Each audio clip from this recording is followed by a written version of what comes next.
Olá, Tá. Hoje eu fui diga. postar o Ah, vídeo pelo e só que assim, eu postei, aí eu fechei a página, abri de novo, e aí para conferir, né? E não tava lá não. A vou dar uma plataforma, olhada agora. Vou dar uma olhada agora. eu vou tentar Vamos mandar. tirar todas as dúvidas. Gente, primeira coisa, conferir se o fichamento da Bárbara chegou. E segunda, prorrogar o prazo atendendo pedidos de alguns que, por razões justificáveis, não conseguem honrar esse prazo de hoje, tá? Então, Filosofia da Educação, sexta à tarde. Eu vou compartilhar minha tela, vejam aí se chegou para vocês o compartilhamento de tela. Só um minutinho, tá? Compartilhei ainda não. Vê aí se chegou. Boa Compartilhei agora. tarde, professora. Queria tirar uma dúvida com a senhora. Pois não. Você criou outra sala do SIGA? Porque quando eu fui mandar a atividade, eu não estava achando onde anexar. Então vamos lá, né? Vamos ver isso agora. Eu estou aqui no Siga, não sei se vocês estão vendo o Siga. Eu compartilhei a tela. Dá para ver o meu Siga aí? Sim, professora, estamos vendo. Pronto. Aí aqui, gente. Deixa eu ver se eu aumento aqui essa letra. Eu acabei de olhar o meu, aqui no Siga, eu acabei de enviar o meu, e aí eu fiz o que a colega disse aí, de entrar de novo na página, e também não apareceu, mas eu acho que é porque você tem a possibilidade de responder o formulário mais de uma vez, entendeu? Então, por isso que às vezes aparece como se você não tivesse enviado, mas na verdade, se você enviou a primeira vez e apareceu lá em cima o certificado de envio, então quer dizer que chegou, entendeu? Vamos tirar essa dúvida agora, vamos? Primeira coisa, o lugar para enviar está aqui, tá vendo? Dá para ver aí? Então, existe o lugar Sim. para enviar, tá certo? Ele já existe. Ele está aqui. Primeira coisa é esse. Se não existisse, a gente criaria logo. E também não tinha muito problema não, né, gente? Eu quero saber se todos vocês estão vendo que tem o lugar entrega do fichamento com citação aqui. Vocês estão vendo? Dia 11. Sim, dá para ver, professora. Então, finaliza hoje. Finaliza, tá vendo? Finaliza em 11 às 23h59. Então, o sistema está dizendo que ainda está recebendo. Eu clico nele e eu já recebi 14 fichamentos. Estão vendo os 14 aqui? Isso, inclusive, olha, o meu tá aí, então quer dizer que realmente a gente pode fazer mais de um envio, por isso que acontece de ficar aquela página como se a gente não tivesse anexado nenhum arquivo. Exato. Mas, como nós conversamos pelo WhatsApp e com alguns também, nós conversamos no privativo, essa tarefa ela vai ser prorrogada de entrega. Então, ó, vocês vão ver aí agora, por necessidade, nós vamos prorrogar a entrega, tá? E a gente vai colocar aqui, editar tarefa, a prorrogação, ok? Para que todo mundo fique ciente de que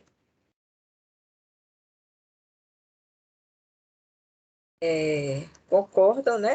Eu já vi no grupo que vocês concordam de prorrogar a data, não foi isso que aconteceu? Lembram? Vocês viram, acompanharam esse diálogo, gente? Alguém se opõe a essa prorrogação?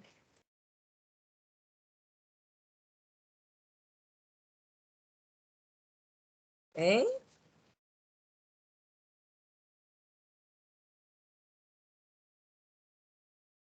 Alguém se opõe, gente, a prorrogar essa data? Ou a gente pode atender Tudo a bem. necessidade de algumas pessoas que estão com Tudo bem. dificuldade? Mas, professora, se eu Pois- quiser enviar hoje, eu posso normalmente? Ou eu tenho que esperar essa nova data? Não, pode enviar. Você não viu que várias pessoas já enviaram? Sim, mas é porque você vai mudar a data, né? Né? Mas não tem nada a ver, não. Quer ver? Vamos voltar lá. Isso aí não tem nada a ver, não. A tarefa está aqui. Aqui é para aparecer dia 18, tá, gente? Não é para aparecer dia 11, não. Para aparecer dia 18. Não, então eu não consegui ajustar a data aqui. Abertura É ali embaixo isso. era professor. embaixo. Fechamento. Tu lembra que data era essa? Essa daí é a de abertura. Aí, no caso, você colocou para abrir Mas só hoje. mas não era hoje, não, né? Eu mexi na de hoje. Não, você mexeu ali em cima, professora. Data de fim da disposição do arquivo. Mas dessa maneira que você fez aí, isso, bem aí, foi aí que você mexeu. Isso aqui eu não posso. Isso aqui estava como, hein, antes? Tava 11. Aí eu botei 18. Isso. Aí aqui também 18. Mas Isso, essa data aqui, você se lembra que era no início do semestre? Não, professora. Inclusive, eu até falei lá no grupo que quando a gente tentava enviar o fichamento, ele aparecia uma informação, uma mensagem lá no Siga falando que essa atividade só vai ser aberta às meia-noite do dia 11. Ou seja, a gente tinha que enviar só hoje, entendeu? Só tenho o dia de hoje para ser enviado. Entendi. Por isso a gente não Do estava jeito que eu conseguindo enviar configurei, antes. do jeito que eu configurei, só ficou o Um espaço de dia. hoje. Meu Isso. Deus. A gente não foi por maldade, não, viu? Foi por sei lá, desconhecimento, tal, com certeza. Viu? O importante é que nós estamos aqui, que muitas pessoas já mandaram hoje, que estava só para hoje mesmo, mas que vai ser adiada para a próxima sexta-feira. Aí você tem que apertar ali em atualizar, professora, para dar Isso. isso, para salvar. Exato, aí é. Vamos ver se eu consegui, né?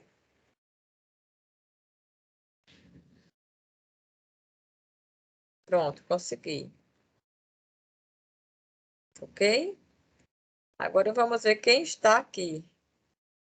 Amanda, Ana Luísa, Ana Clara, Bárbara, Carolina, Esther, Gabriela, Isabela, Júlia, Camila, Larissa, Lorena, Maria Eduarda e Nicole. Alguma de vocês quer cancelar esse envio para enviar de novo, com mais uma semana aí de tempo para refletir um pouco mais o texto? Ou tá tudo tranquilo? Posso deixar vocês aí? Pode deixar. Por mim tá tranquilo. Então, pronto. Coisinha, a Bárbara tá aí é Bárbara Luísa, né? Porque tem duas.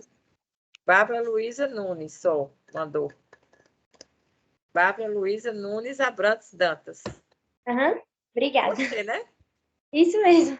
Vou mandar de- O meu pode deixar também, professora. Então, pronto. Então, se por acaso alguém quiser que tire, aí me avisa. Então, resolvemos essa questão aqui. E, pelo jeito, todas as pessoas ficaram satisfeitas.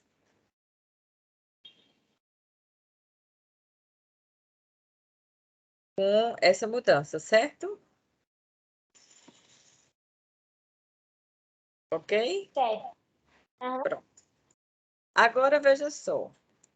A gente vai falar dos textos que ainda faltam. Eu não lembro mais qual foi o texto que a gente parou nessa turma. Vocês lembram? Se eu não me engano, professora, hoje é para começar a partir do 9. A gente fez até o 8 na última aula. É, isso mesmo. Perfeito. Então, vamos lá. Filosofia da educação. A partir do 9. O 9, representação de professor no Liceu Paraibano. Aí vem o 10. A escola da construção do pensamento pedagógico. Aí vem Auguste Comte. E a gente vê se dá tempo ir mais além, né? Lá na LDB, na BNCC, tá? A gente vai fazer o que der, tá bom? Podemos combinar assim? Professora, só uma dúvida.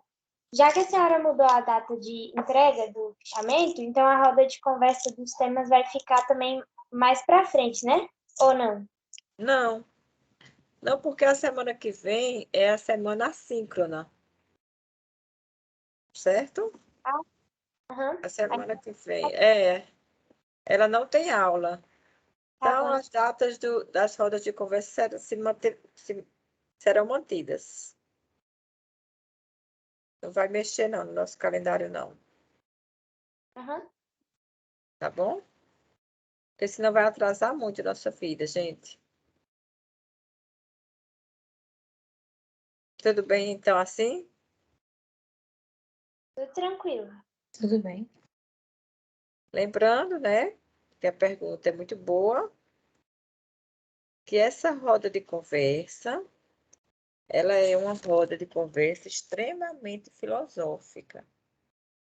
A única diferença, pequena diferença, pontual diferença, é que eu vou estar chamando o nome de quem está na lista para fazer alguma consideração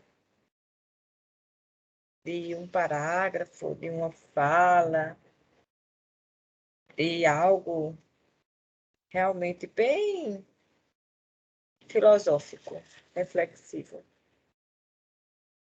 Então, não vai ser exposição de slides, nada disso. Não precisa de nada disso. Certo? Professora, Oi. na roda de conversa, a gente que vai escolher qual trecho a gente vai querer comentar, ou você que vai falar e a gente tem que comentar assim? Não, você pegou o texto e o texto que você fichou é o mesmo que você comenta. É o mesmo texto. Você não vai poder mudar de texto mais, tá certo? Entende isso? Não. A gente Sim, combinou. mas o que eu quis dizer é que, tipo assim, você que vai escolher o parágrafo que a gente tem que comentar no nosso texto, ou a gente pode ficar livre para escolher qual parágrafo comentar? Livre, livre, livre, leve, leve, solta, solta. Tá bom, Texto, obrigada. de nada. O texto, ele está nas suas mãos e é você que vai, vamos dizer assim, colocar na mesa o ponto que você achar importante. Do texto todo, você vai escolher ali um pontinho, uma partezinha que você vai achar importante. Certo? Gente, vocês façam algo bem tranquilo. Traga a leitura que vocês quiserem trazer. O necessário e importante mesmo, assim, essencial, é você refletir, filosofar. É isso que ele é chamado a fazer. Certo? Combinado?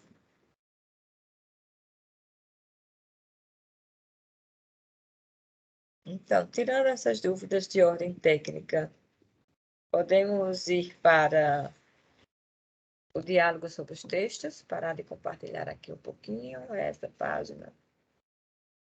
Podemos ir para o diálogo sobre os textos? Sim ou não? Sim. Ok, então. Então, vamos lá, né?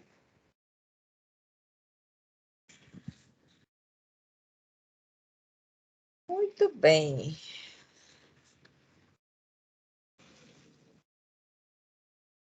O primeiro texto que nós vamos falar, o texto 9, é representação do professor no Liceu Paraibano 800. Então, eu vou mostrar para a gente o próprio texto, porque dele eu não consegui fazer slides.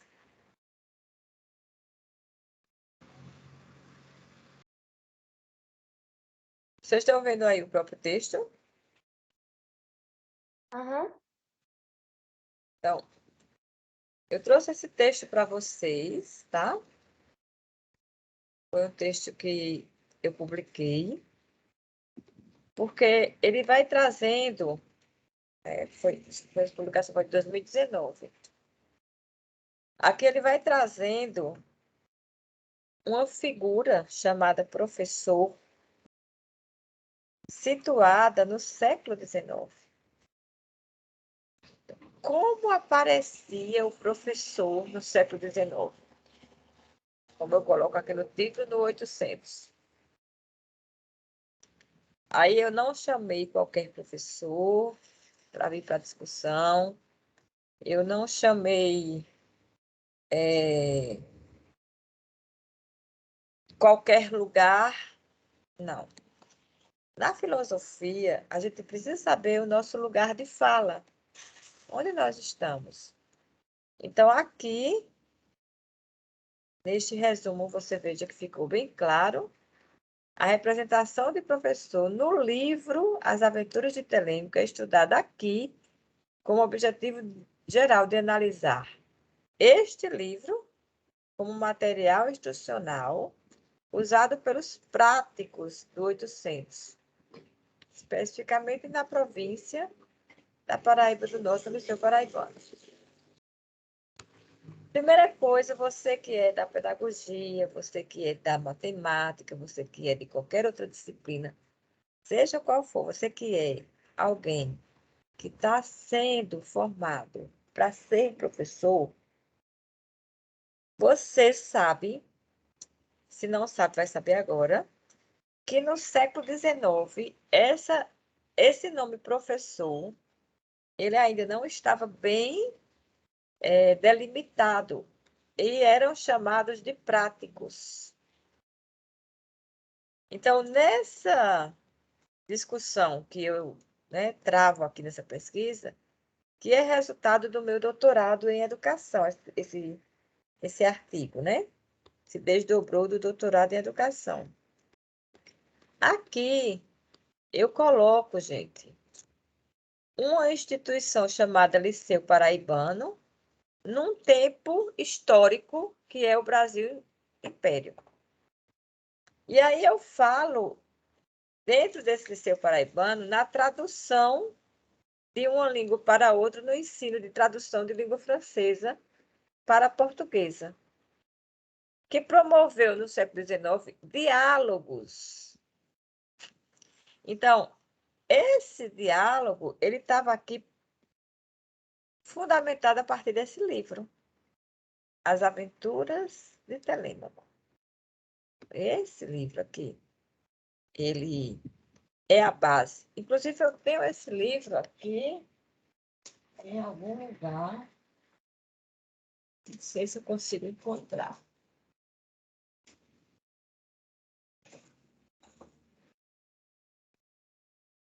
Tenho esse livro aqui, que foi o que, está todo marcadinho, que eu estudei. E também encontrei o livro bem... Quem é da filosofia gosta dessas coisas, né? Bem original. Então, gente, imagine vocês esse livro que está aqui sendo lido no século XIX. Então, aqui tem Las Aventuras de Telémaco. Não, isso aqui é em espanhol, gente. Essa edição aqui é em espanhol. Buenos Aires. Isso dá para vocês verem aí. Então, tem esse livro espanhol, português e o original de francês que ficou com a minha coordenadora, com a minha orientadora, a professora Fabiana. Eu encontrei, inclusive, mas ela gostou tanto e aí ficou com ela.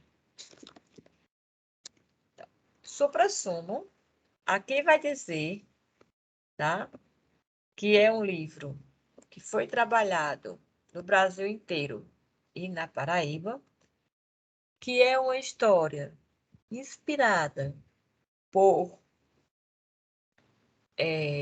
uma literatura homérica, pelo livro da Odisseia, de Homero, e que tem a figura desse aqui. Oxe, aqui. Mentor. Tem essa figura aí. Certo? Então, eu quero que vocês entendam com esse livro? Que o professor aqui, ele, desde o século XIX, ele procura inovar suas aulas, tá? E nessa época se trazia o livro do francês para cá e se estudava a disciplina de tradução. Isso significa dizer, gente, que você, como professor, você precisa perceber algumas coisas da sua vida e trazer para a sua docência e refletir sobre isso. Então, o texto em francês foi importado pela mesa do desembargo. Os relatórios de província mostram esse texto vinculado ao ensino de tradução ao professor. E esse professor é representado, né, representação de professor, pelo enredo da literatura que propicia o debate sobre o bem agir e sobre aprender, né? Sobre aprender a língua francesa. Ok?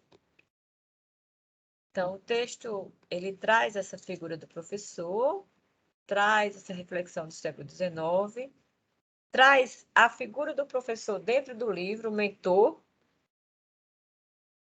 Olha, só esse pedacinho, que seria uma citação minha.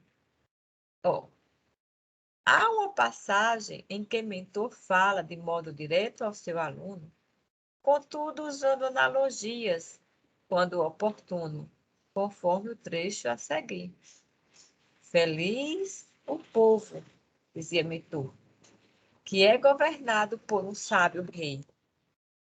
Ele é rico, vive feliz e ama aquele a quem deve essa felicidade. É dessa forma, ó Telêmaco, que você deve reinar e fazer feliz seu povo, se algum dia os deuses o fizerem possuir o reino de seu pai. Eu não vou dar spoiler do livro, gostaria que vocês adquirissem esse livro para ler nas férias, ele é muito bom. Mas aqui nessa minha leitura, eu quero dizer para você que você será feliz enquanto professor, professora, se você souber fazer feliz aqueles que estão com você. Nessa sala de aula, gente, nós não temos aqui professora Elcia e alunos. Não existe isso. Muitos de vocês já trabalham, vocês talvez sejam até professores alguns, né? Então, nós somos colegas. Nós somos aqui um grupo de pessoas que estamos dialogando, filosofando para fazer a educação melhor, mais justa. Outra citação que eu colocaria no meu fichamento desse texto seria aqui, ó. Sobre a natureza humana, Mentor ensina a Telêmaco que a grandeza é como alguns vidros que fazem os objetos parecerem maiores. Os defeitos parecem aumentar quando a pessoa está em posição elevada. Essa analogia é muito bacana, né?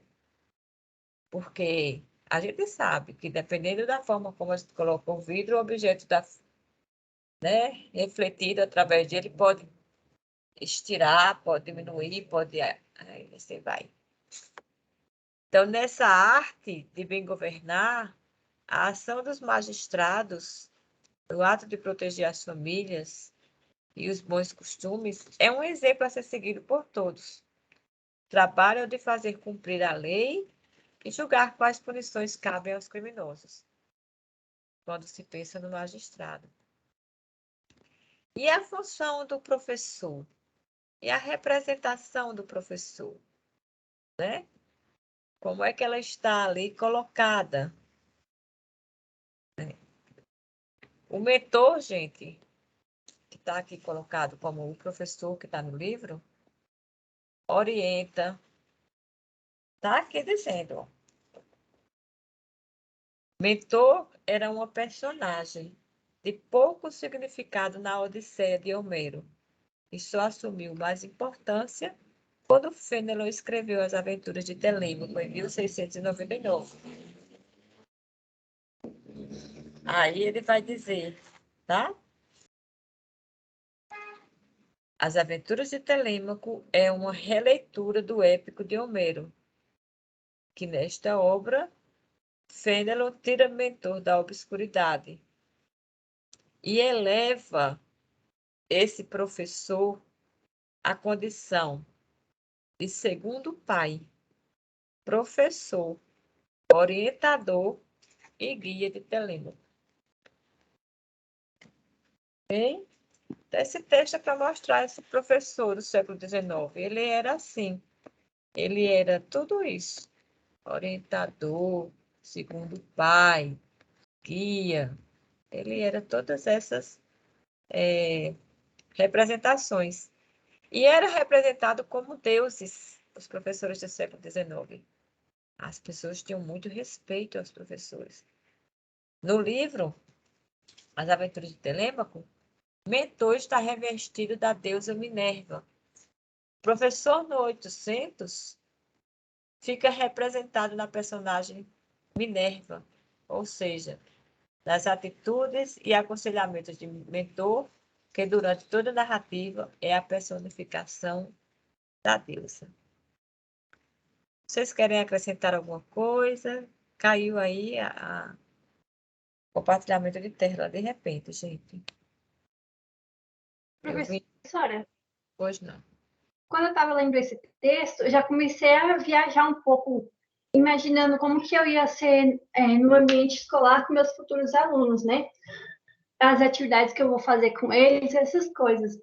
E também, de uma certa forma, eu quero marcar a vida deles de uma forma positiva e que quando eu não for mais professora deles, eles lembrem, aquela foi minha professora, ela fazia essas coisas. Porque o professor tem esse papel, né, de marcar a vida de seus alunos.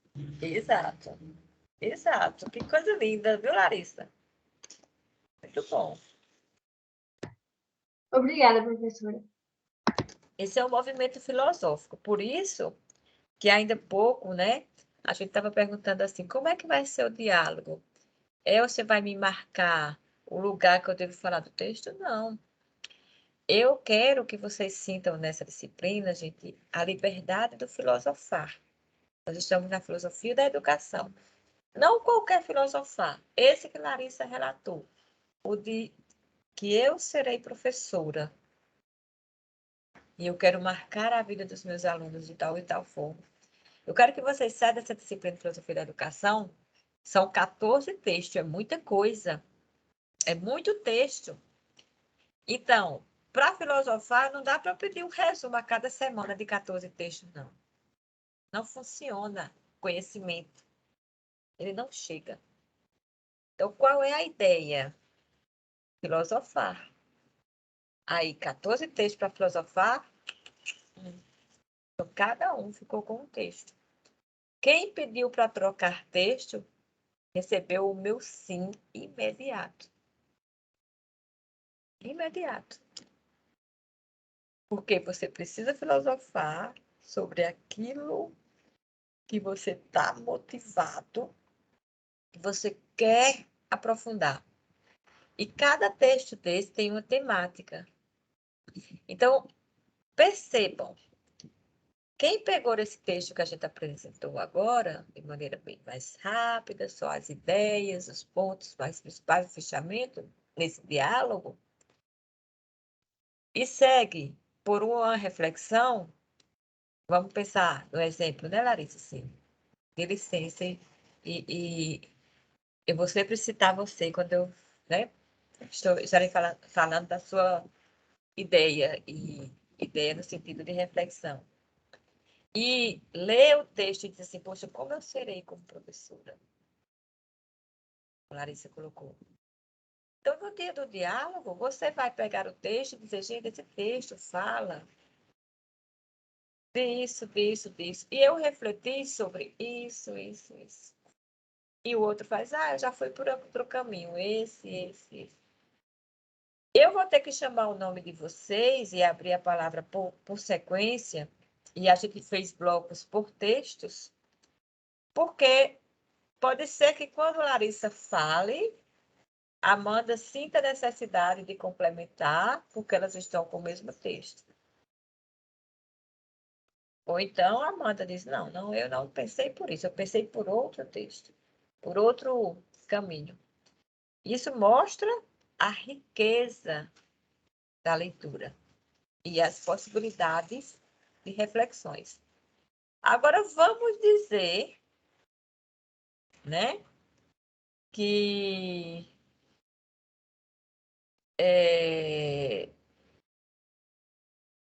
no dia você não venha, você falte.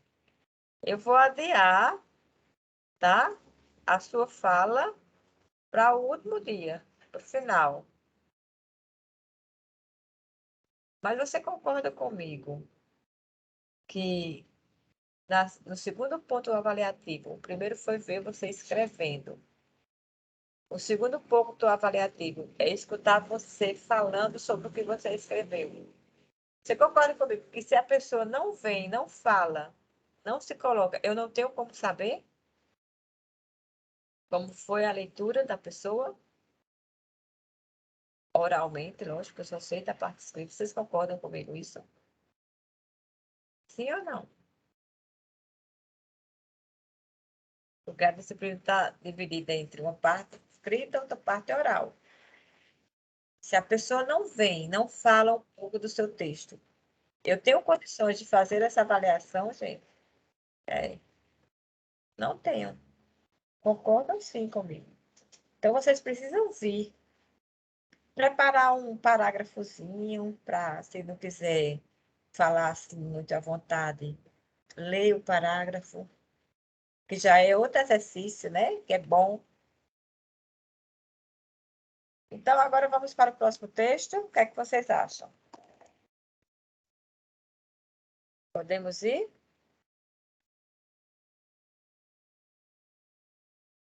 Sim ou não, gente? Querem perguntar alguma coisa? Podemos, Larissa? Podemos, Ana Luísa? Que bom, então, que vocês estão aqui comigo.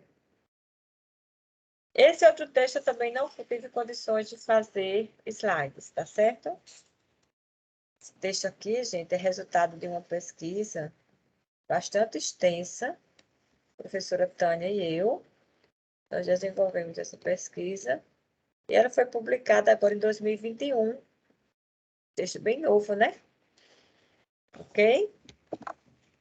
Então, aqui estamos dialogando sobre a escola na construção do pensamento pedagógico, teorias pedagógicas conservadora e progressista. É um texto que talvez vocês já tenham visto o assunto em outras disciplinas. Não sei. Vocês já estudaram teorias pedagógicas? São muitas. Eu tô fazendo um paralelo só da conservadora em relação à progressista, mas existem muitas teorias pedagógicas. Diga para mim aí se vocês já ouviram falar em teorias pedagógicas, por favor.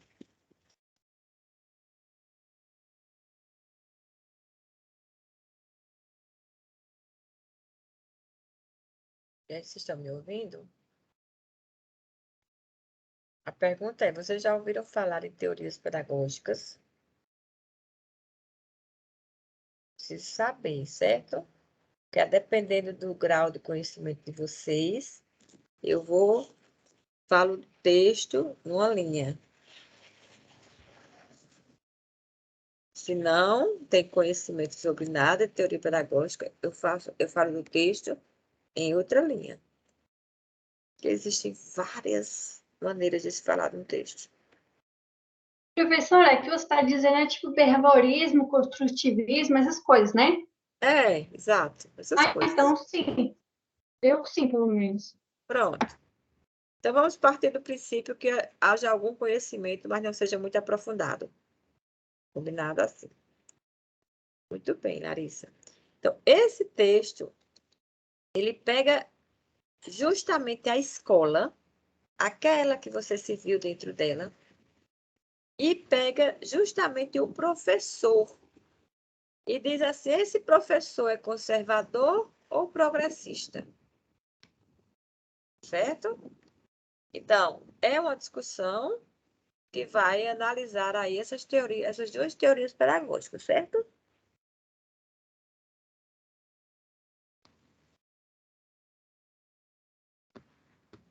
Aí, eu vou pegar a introdução, não, porque a introdução, só quando a gente não vai ler o texto todo, a gente lê a introdução. Aí, a primeira teoria pedagógica que as autoras, né, Tânia e eu, nós apresentamos, é a de Bourdieu e Passeron, sobre a pedagogia racional. O que significa isso? Vocês vão escutar muito ainda em pedagogia falar de Bourdieu e Passeron, tá? Muito. Eles são sociólogos da educação. O que é que está por trás, tá? Dessa concepção, dessa pedagogia racional? É justamente aquilo que está tendo a base do processo de ensino-aprendizagem, da consolidação do conhecimento, das dificuldades de apropriação do assunto.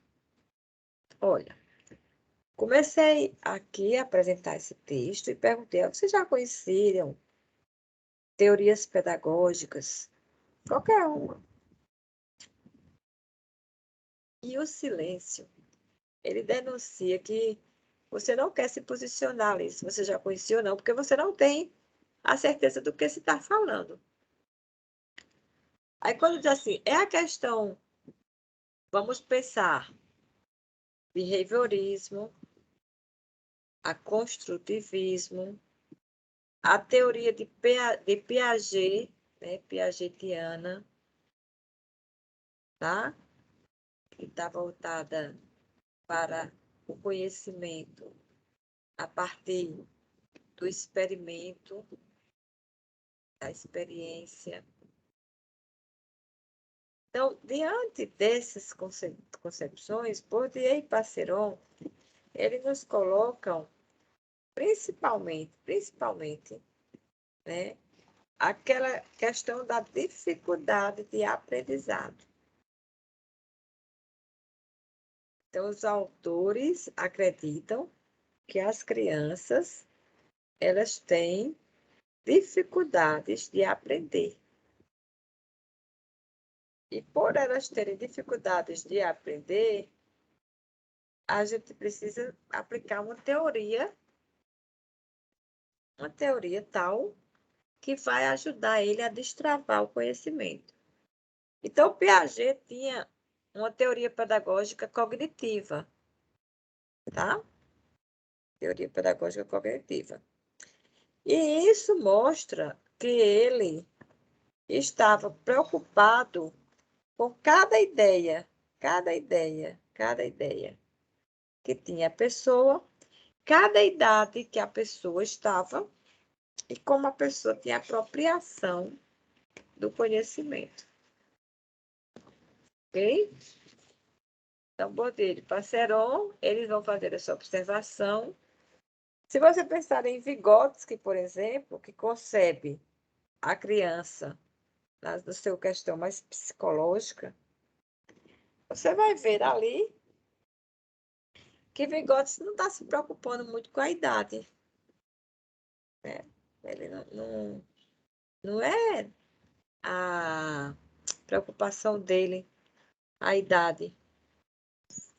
Por quê? Porque ele concebe a criança naquela questão mais intelectual, naquela questão voltada mais para a maturação que é socioambiental. Enquanto Piaget, ele pensa na maturação biológica do ser. Bourdieu e Passeron vai nos explicar aqui, tá? Mostrar que a lacuna, tá? A explicação dos autores mostra que a lacuna amplia as chances de fracasso do discente em seu processo de ensino-aprendizagem. Consta no livro a reprodução, elementos para a teoria do ensino, de Bourdieu e Passeron.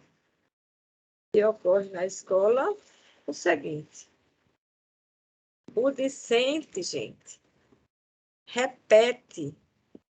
o discente repete o conteúdo e não se apropria dele, levando à memorização e reprodução. Ah, Elcio, mas eu sei de muita gente que aprende repetindo, memorizando. Eu sei. Ainda funciona em determinados casos. A memorização, a repetição. Tá? Ainda funciona. Então, diante do que nós temos aqui, a gente vai olhar para as teorias pedagógicas e em Bourdieu e Passeron, a questão é mais da apropriação do conteúdo. Já Althusser, ele vai falar da escola, aparelhos ideológicos e Estado. Então, o pensamento de Althusser sobre a educação como um autor marxista, que entende a estrutura da sociedade como sendo infraestrutura e superestrutura, dividida em classes. O pensamento dele aponta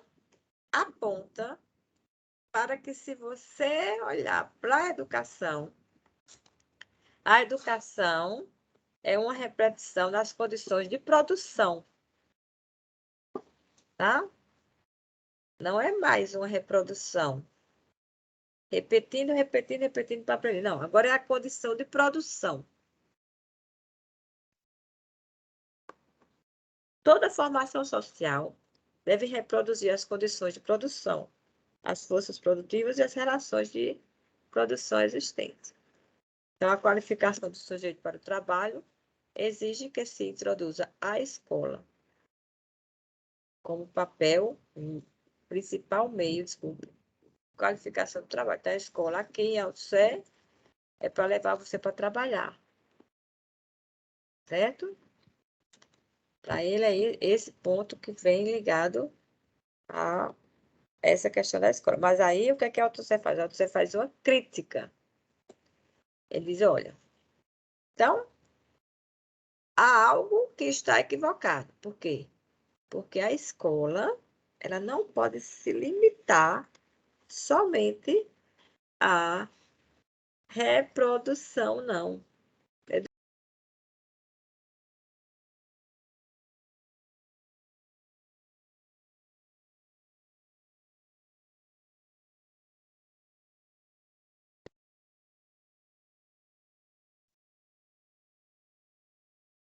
Então, essa questão da escola como instituição, para Althusser, ela é, sim, uma questão a ser pensada.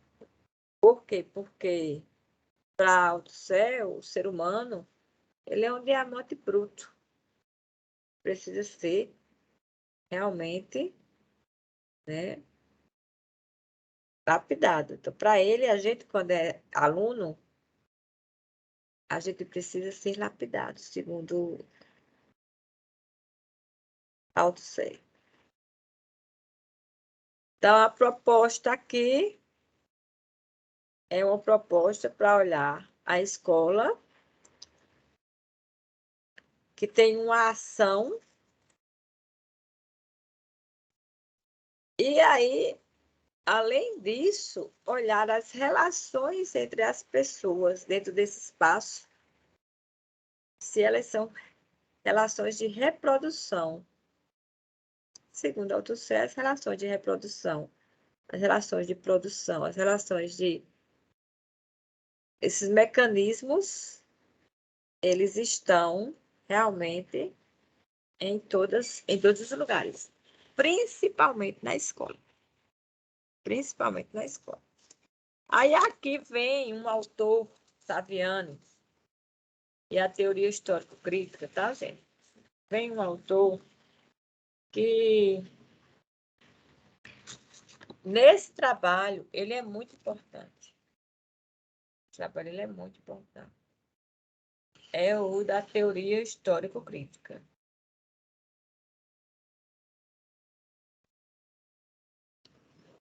Saviani.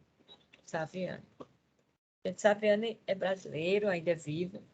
É um autor maravilhoso. Depois vocês procurem um pouco pesquisar. É muito importante o pensamento sabiano. Então, para ele, o núcleo básico da teoria pedagógica histórico-crítica encontra-se na distinção das posições liberais de inspiração marxista, ou seja, Althusser, que prometia uma educação crítica, ativa e transformadora para formar a consciência crítica. Segundo Saviani,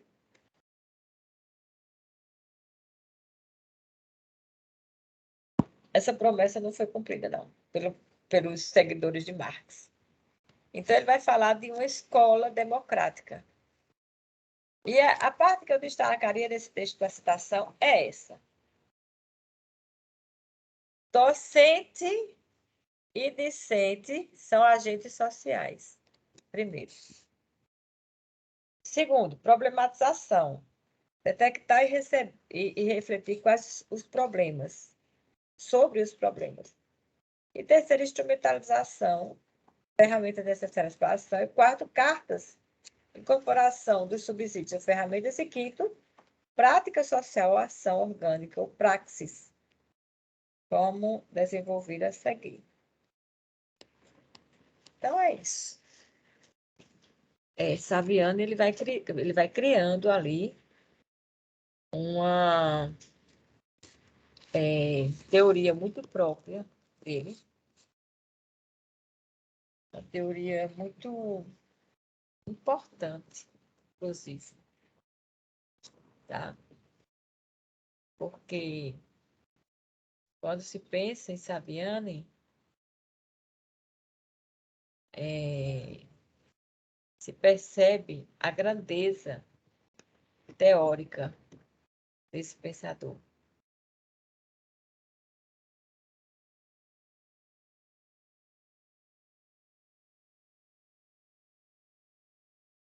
A grandeza teórica desse pensador.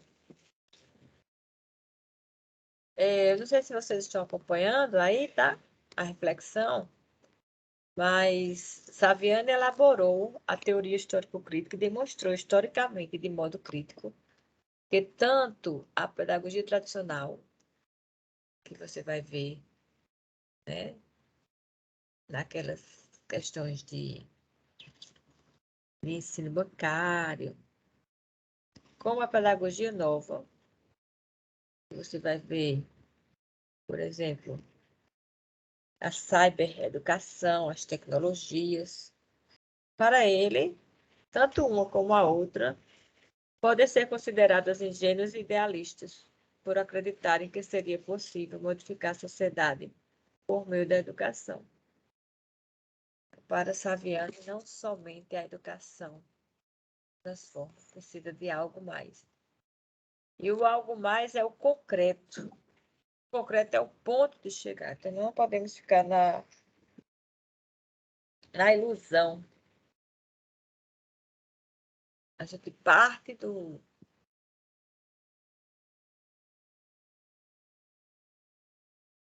que realmente a gente tem na realidade. A gente analisa, vai um pouco mais na frente, reflete, depois reconstrói. Mas isso não é só a educação, isso são muitos fatores. Para Saviani, esse é o nó da educação. Ela não pode viver sozinha, ela está atrelada à saúde, está atrelada à economia. Como eu disse aqui um dia desses, nem sei se a gente se lembra, mas eu disse rapidamente. Não tem como pensar a educação sem pensar sob nenhuma hipótese a economia. Por isso que tem aí o materialismo histórico centrado na história. E nós, seres humanos, os homens, o homem é produto da história. E a educação tem o papel de permitir que as novas gerações se apropriem dos conhecimentos acumulados ao longo da vida. Por isso que vocês estão aqui estudando filosofia da educação.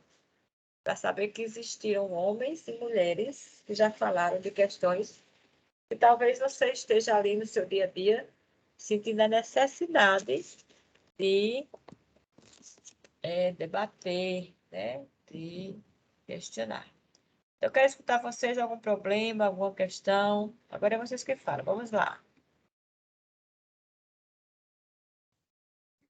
Professora, no texto fala sobre que Saviani, ele critica a escola porque ela é reprodutora da sociedade, né? E eu lembrei um pouco, assim, de algumas situações que eu via isso na minha infância, né? Como, por exemplo, nas escolas, elas costumam categorizar brinquedo de menina, brinquedo de menino, né? E também em relação um pouco às cores, né? Porque, por exemplo, o rosa é remetido como uma delicadeza que é para as meninas, e o azul para os meninos. E por que não pode ser o contrário, né? Exato. Essa é uma grande questão, né? Por que não pode, né? Eu não saberia responder por que não pode. Tá? Não, eu não saberia responder. A única coisa que eu sei é que ainda hoje a gente aplica teoria pedagógica tradicional conservadora que não pode, baseada em argumentos pouco fundamentados. Aí nós é que vamos adequando aí os nossos conhecimentos. Quando tiver a oportunidade de ir para a escola, a nossa prática, para estar demonstrando isso, não é verdade? Mas é muito demorado, né, não, esse processo? Você concorda comigo que é muito demorado?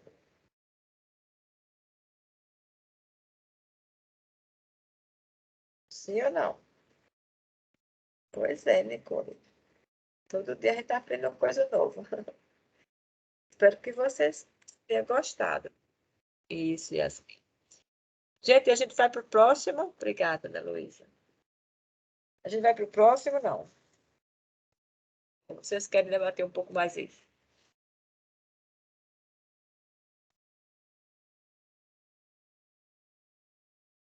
Não, não vai. Não vai. A única questão que eu fico pensando dessa frase, Larissa, é que o Brasil, né? Ele já não é um país muito novinho assim, né? Já tem aí uma história. Que vocês já estudaram, a história da educação. E ainda muita coisa se perpetua, entendeu? Então, a gente precisa de mais gente tentando quebrar essas barreiras. Eu acho. Não sei, posso até estar enganada. Vai ver que isso é para ficar assim mesmo. Não sei. Vamos para o próximo texto, então?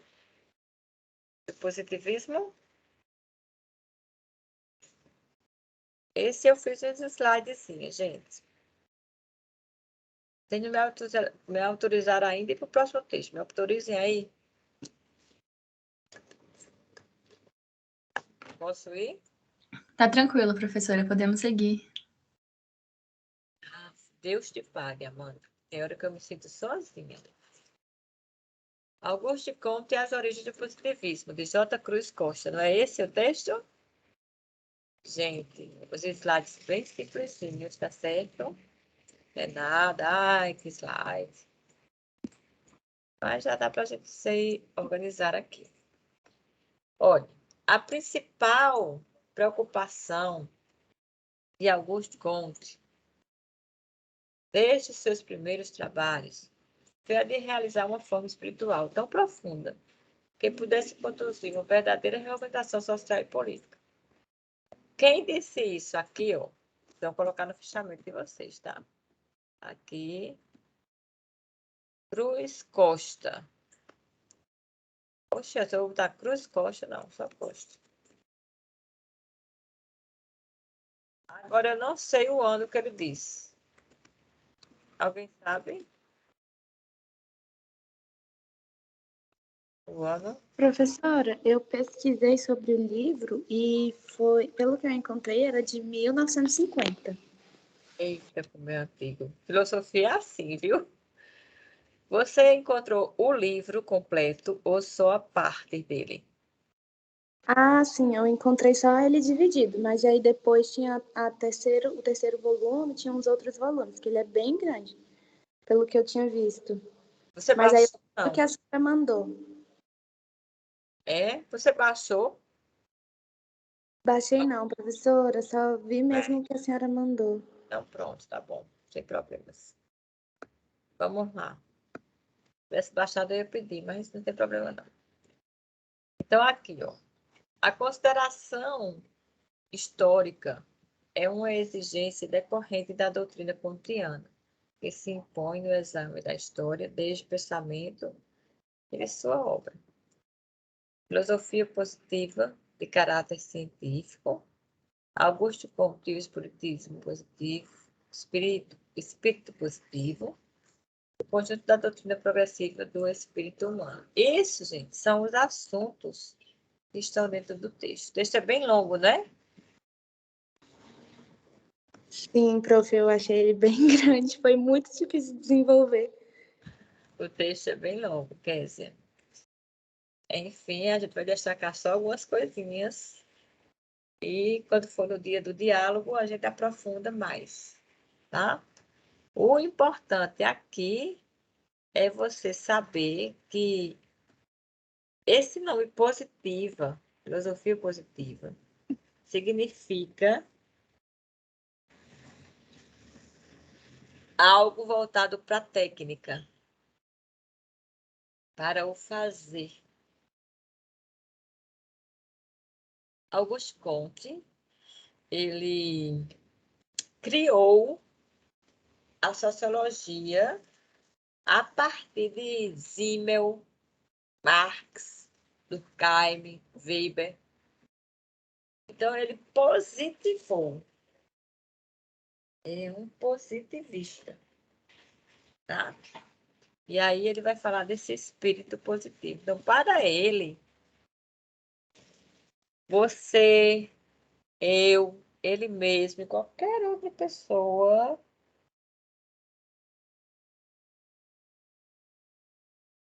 quando começa a compreender o entendimento, tem primeiro uma compreensão preliminar, inicial. Quando começa a interagir com esse conhecimento, vai aprofundando. E quando começa a fazer, aí sim chegou no que ele chama de filosofia positiva de caráter científico. E tem, quando tem caráter científico, tem uma regularidade ali, ó, bem científicazinha. Começo, meio e fim, começo, meio e fim. E os testes são sempre testes bem repetitivos. Então, nas considerações finais, porque é um texto grande, a gente não vai abordar todo aqui, a gente vai conversar sobre ele lá na frente.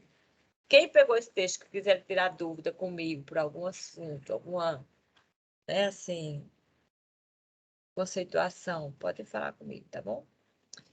Então,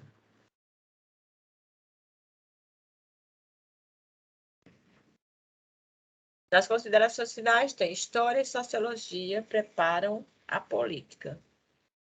É a política que nos vai dar agora um novo e importante aspecto do pensamento de Augusto Comte. Ou seja, não se vê filosofia, não se vê sociologia sem se ver a questão que está por trás disso, e é a questão política. Então, não adianta a gente querer fugir. Augusto Comte trouxe para a gente positivismo, tá? E assim nós ficamos com esse positivismo bem delimitado a partir de Augusto Comte. Ok? Você tem alguma pergunta para fazer, gente? Professora, na verdade eu tenho. É que assim, nas minhas considerações finais, eu não coloquei esse trecho, eu coloquei outro. Tem algum problema no meu fichamento? Tem que ser outro mesmo, muito bem. Tá Então tá bom. certíssima. É, tá Obrigada. certíssima. Você tá certíssima. Tem que colocar. Eu coloquei esse que é aquela história. Chamou a atenção esse aí, certo? Aí você podia colocar qualquer outro. O que você quiser. Ok, gente? Meu olho tá irritado aqui.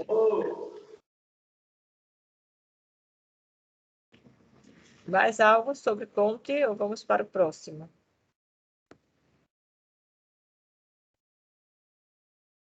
Acho que pode ir para o próximo já.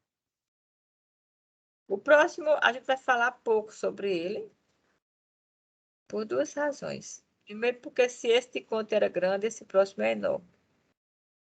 Porque é a LDB. Não é isso? É isso aqui. Então, quem pegou esse texto já fica sabendo que vai ver uma parte dele, a parte que mais considerou importante. A Lei 9.394, de 20 de dezembro de 96. Eu chamo essa lei de 9.39496. Eu não esqueci dela, aí eu chamo ela assim.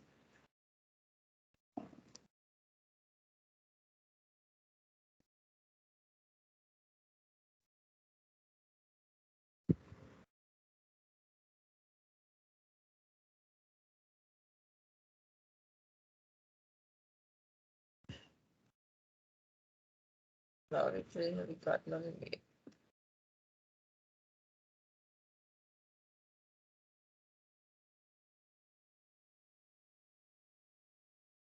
Na minha cabeça, que eu vou decorar. 9,3 aumenta para 9,4, aumenta para 9,5. Então, não tem como errar.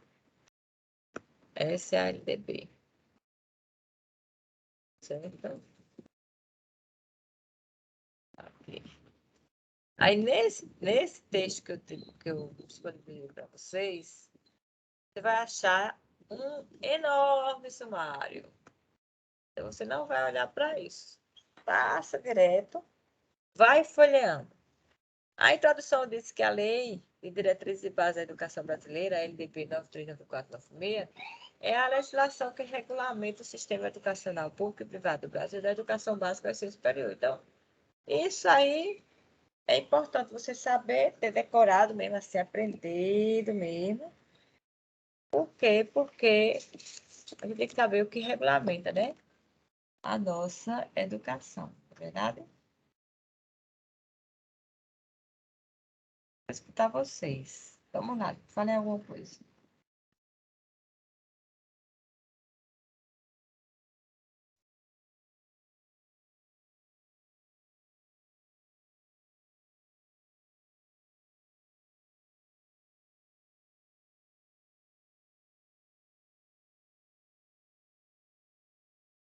Então, vamos seguir um pouquinho mais adiante, né? Um pouco mais adiante, o próprio documento, que é a própria lei, vai trazer essa primeira parte aqui, ó, que ela vai mostrando aí a própria lei. O que é que ela estabelece? As diretrizes e bases da educação nacional. Você já ouviu falar muito dessa lei. Então, gente, folheia aí, escolhe um pedacinho e traz para a gente um pedacinho dessa lei, tá? Para a gente dialogar aqui sobre ela. Agora, eu particularmente gostaria de dizer o seguinte, que além dela estabelecer as diretrizes e bases da educação nacional, o artigo 1º é muito bacana, porque a educação abrange os processos formativos que se desenvolvem na vida familiar, na convivência humana, no trabalho, nas instituições de ensino e pesquisa, movimentos sociais e organizações da sociedade civil e as manifestações culturais. Então, para onde você for, você vai ter aí a LDB norteando. A LDB vai norteando. Então, eu trouxe aqui essas imagens para vocês aprenderem um pouco mais e dialogarem um pouco mais sobre esse tema. Ok? Querem acrescentar alguma coisa sobre a LDB? Ah, já saiu. O que é que vocês querem acrescentar?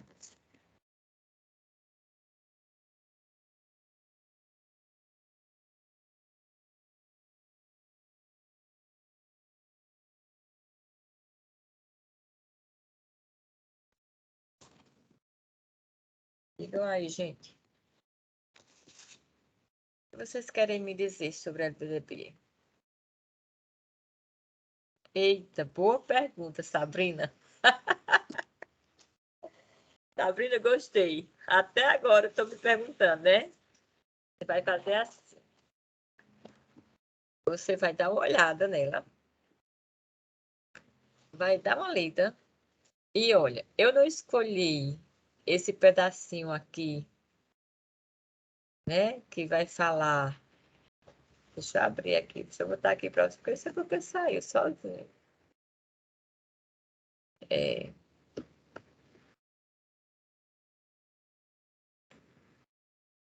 Vê aí se chegou aí. Peraí, agora não. Eu não escolhi esse pedacinho aqui, ó.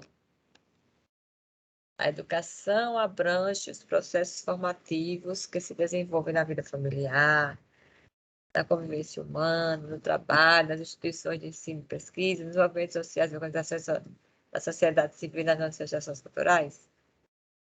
Esse pedacinho daria para filosofar.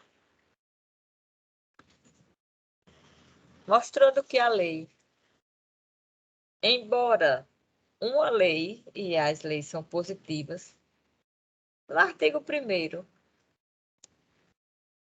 se preocupa com processos formativos em vários lugares. Aí você pode recortar um desses, da vida familiar, da convivência humana. A convivência humana é processo formativo filosófico puro, né? A gente nunca sabe como o outro está recebendo o que a gente está dizendo. A gente nunca sabe como a gente está se comportando nas relações entre pessoas, relações interpessoais. Então, essa lei vai deixar você aí. Tem outras passagens interessantes, filosóficas. Você pode seguir por outro caminho, Sabrina. Você pode dizer o seguinte, né? Que a partir da lei que existe, que é desde 96, que deveria estar sendo cumprida, vai começar a filosofar politicamente, mas não é cumprida. A educação continua difícil, não é difícil não, viu? Não se prenda na letra da lei, tá certo? Vá para além da letra da lei, combinado? Estava escutando, Sabrina? Gostei, Sabrina, da sua colocação no Pronto. Deu para acompanhar o raciocínio? Não, isso tem que ter dica mesmo, minha filha, porque, né? Pronto. Então, escolha um desses caminhos e se você disser coisas que estão todas pertinentes ao que a gente quer refletir, tá tudo certo. Se por acaso for filosofando e fizer aqueles filósofos que vai para outro caminho que tem nada a ver, a gente vai filosofando por esse outro caminho. O importante é a sua leitura, o seu entendimento, a sua capacidade reflexiva. Isso é o fundamental. Tá bom? Gente, a gente vai para outro texto? O que é que vocês me dizem? Ainda tem outro texto? São quantos textos nossos? Nem lembro mais.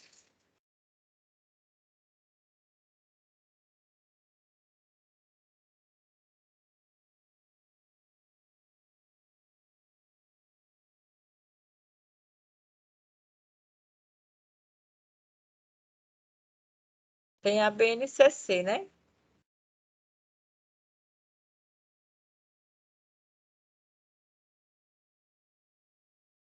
A LDB é o 12. Tem a BNCC. Então, vamos lá. Vamos para a BNCC. Eu fiz os slidezinhos da BNCC. Bem simples, gente. Tá certo? Bem simples. Ó, tá vendo? Vai dar para falar dos textos todos hoje.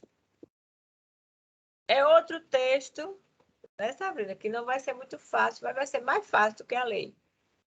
Porque aqui tem muita coisa filosófica. Então, a Base Nacional Comum Curricular é um documento normativo para as redes de ensino e suas instituições públicas e privadas, referência obrigatória para a elaboração dos currículos escolares e propostas pedagógicas para a educação infantil, ensino fundamental e ensino médio no Brasil.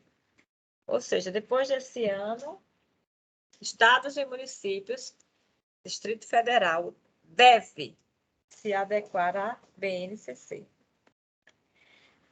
A Constituição Federal de 88, no artigo 210, olha aí a LDB, 93, 94, 96. No artigo 33, alterado pela Lei 9.475, 97, estabeleceram os princípios e os fundamentos que devem alicerçar epistemologias e pedagogias no ensino religioso, cuja função educacional, enquanto parte integrante da formação básica do cidadão, é assegurar o respeito à diversidade cultural e religiosa sem proselitismos. Então, a BNCC é enorme. Eu escolhi recortar o ensino religioso, que é uma novidade. A Base Nacional Comum Curricular, BNCC, não é um currículo, mas sim um orientador curricular. Cabe aos estados e municípios elaborarem seus currículos a partir dos princípios e aprendizagens definidos por ela e também do regime de colaboração entre cidades e estados. Nesse sentido, espera-se que a BNCC ajude a superar a fragmentação das políticas educacionais, enseje o fortalecimento do regime de colaboração entre as três esferas do governo e seja balizadora da qualidade da educação. Tá vendo? Então, esse ponto, ele é fundamental. Ele é fundamental, tá? Por quê? Vamos refletir? Vamos refletir, vamos filosofar, tá? A Base Nacional Comum Curricular, ela não é o currículo. Então, cada estado, cada município vai estar ali fazendo o seu currículo. E da base. Em que? Em regime de colaboração. Gente, atenção, atenção. Se é assim, e se você compreende dessa forma, então é isso mesmo. Você vai ter aí uma integração entre estados e município, sabe? Isso mesmo.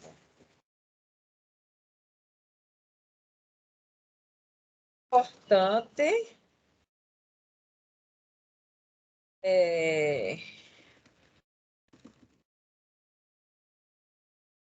pensar, tá?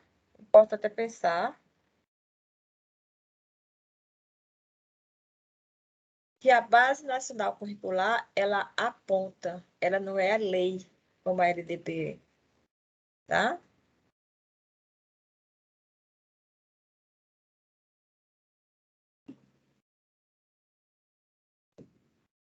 Importante.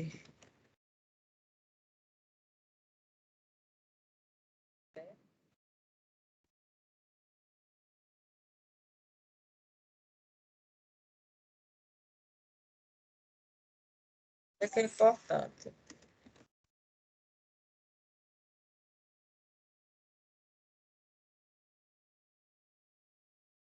Certo?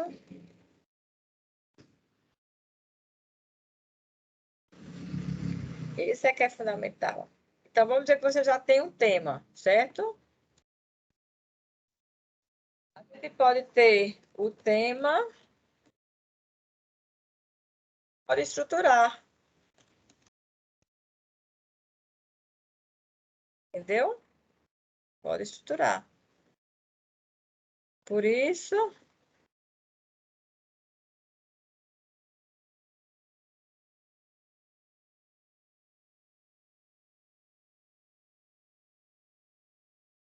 pode estruturar,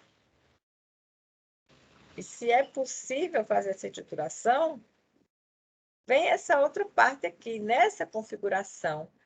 Para além de orientarem atribuições pedagógicas que são adaptadas para o trabalho na realidade de cada escola, os currículos estaduais e municipais funcionam como ferramenta de gestão para a implementação e acompanhamento de políticas públicas de educação.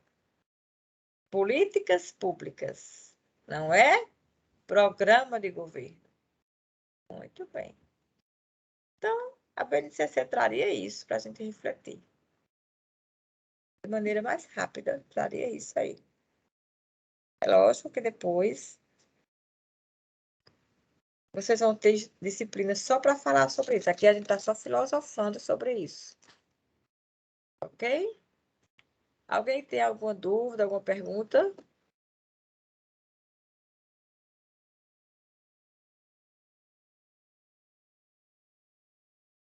Então, a gente pode ir para o próximo texto. A gente já foi. O próximo texto é a filosofia da educação no Brasil do século XX.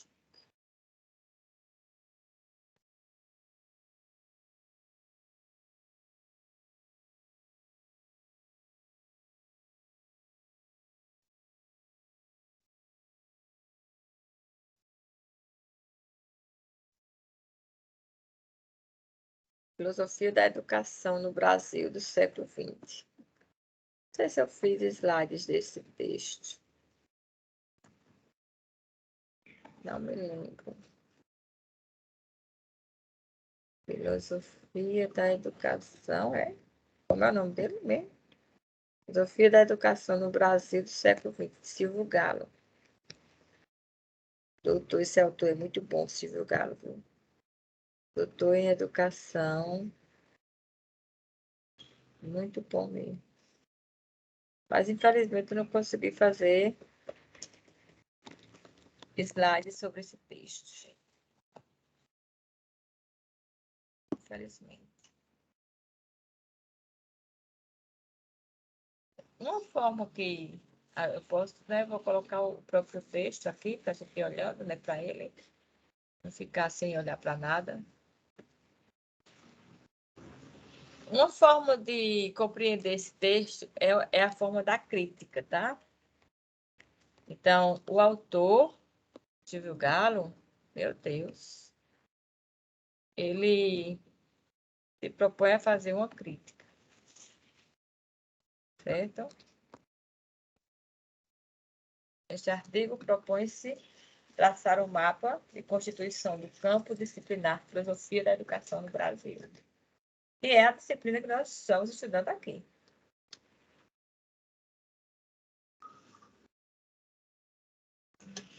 Filosofia da Educação. Aí ele traz as décadas de 70 e 2000, entre 70 e 2000, 30 anos, e depois ele repensa a filosofia da educação a partir da noção de filosofia proposta por Deleuze e Guattari. São dois filósofos bem profundos, tá, gente? Vocês não vão se preocupar com esses filósofos, não, tá? Vai se preocupar com o mapeamento que Saviani fez aqui. A construção de um campo disciplinar, quando ele diz que é a questão do princípio da filosofia para a construção do seu discurso, né? E a sua capacidade de argumentação. Aí ele vai falar as predominâncias no campo disciplinar. Essas predominâncias aqui é a questão da disciplina de filosofia da educação, tá? Do campo da filosofia da educação no Brasil e de como nós a encontramos no sistema do ensino superior, tá, gente? Você vai achar a filosofia da educação no ensino básico, não. Só no ensino superior. Aí ele diz assim, ó. Os anos 70, com a implantação dos estudos de pós-graduação em filosofia da educação, sofreram forte impacto da fenomenologia, especialmente pela influência de intelectuais formados na Europa, ou aquele que a gente estudou lá no começo do curso, os europeus aí. Em boa medida, foram responsáveis pela implantação dos programas. Em 80, a marca ela não está só numa tendência, estão em duas tendências não exclusivas. Produzir uma filosofia da educação de forte inspiração marxista e o trabalho de identificar as tendências correntes pedagógicas que marcaram a história da educação brasileira. Então, aquele trabalho que eu fiz junto com a professora Tânia está nessa direção de teorias pedagógicas conservadoras e progressistas, nessa questão aqui das correntes pedagógicas. Aqui, gente, filosofia da educação, exercício da paciência do conceito é algo mais aprofundado, certo? Aqui é o que é filosofia para Deleuze, Guattari. Aí, isso aqui você teria que filosofar de maneira muito profunda. Eu vou só, vamos dizer assim, né? Dizer um pouco dessa filosofia da educação para Deleuze e Guattari. Aí, como experiência, tá? Com o afeto dos conceitos, tendo como base os problemas educacionais. Então, essa investigação filosófica do autor, né, para tratar dos problemas equacionados a partir do plano de imanência da educação, mostra aí conceitos que afetaram, que nos afetarão e que afetam atualmente a imanência da educação, tá? Então, o que nós temos aqui são conceitos, reflexões sobre a filosofia da educação no Brasil do século XX. É um texto de 2007, nem é um texto muito novo, né, gente? Vou apagar, vou tirar aqui, compartilhar. Qual seria o ponto que vocês trariam de discussão sobre esse texto? Quero ouvir vocês, vamos lá.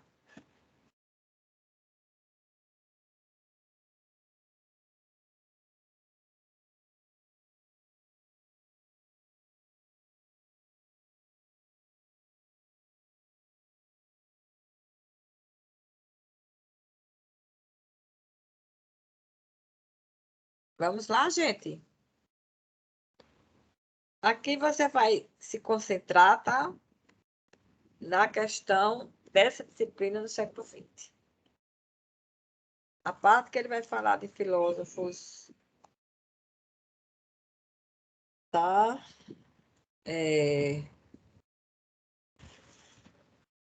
Como Deleuze e Guattari, serve para você filosofar um pouco, porque tem a ver com a filosofia ensinada no ensino superior, mas não vai se preocupar com esses conceitos mais profundos, não. Tá bom? E aí, o que é que vocês me dizem? Alguma dúvida?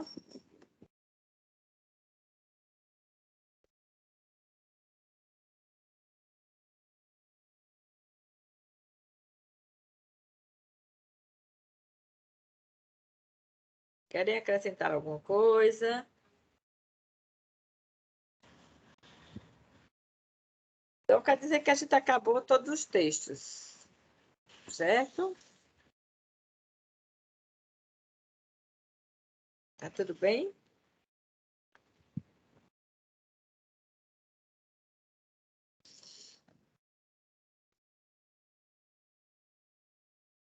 Acabamos todos os textos e vamos passar para os diálogos. Querem falar um pouco sobre os diálogos, como eles serão? Tudo certo, Ana? Muito bem. Larissa, Camila, Ana Clara. Ficou bem explicadinho, né? Na medida do possível, né? Ana Clara, a gente vai aprofundar mais nos diálogos. Os diálogos, eu queria saber a opinião de vocês, uma coisa que me ocorreu aqui na minha cabeça agora. Outro, Bárbara. Vocês acham que é melhor vocês começarem aqui a falar e eu ir anotando de quem vai falando, ou é melhor eu ficar chamando o nome da chamada? O que é que vocês acham?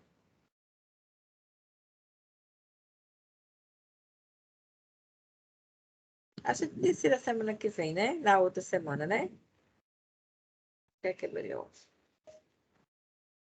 Melhor chamando, né, Luísa? Fica mais organizado, né, não? Eu também acho, na ordem dos textos, eu acho um pouco melhor. Yasmin, tem razão. Muito bem. Então, eu já baixei a frequência daqui da gente, tá? Já baixei bem direitinho. Vou parar de gravar a gravação. Muito obrigada.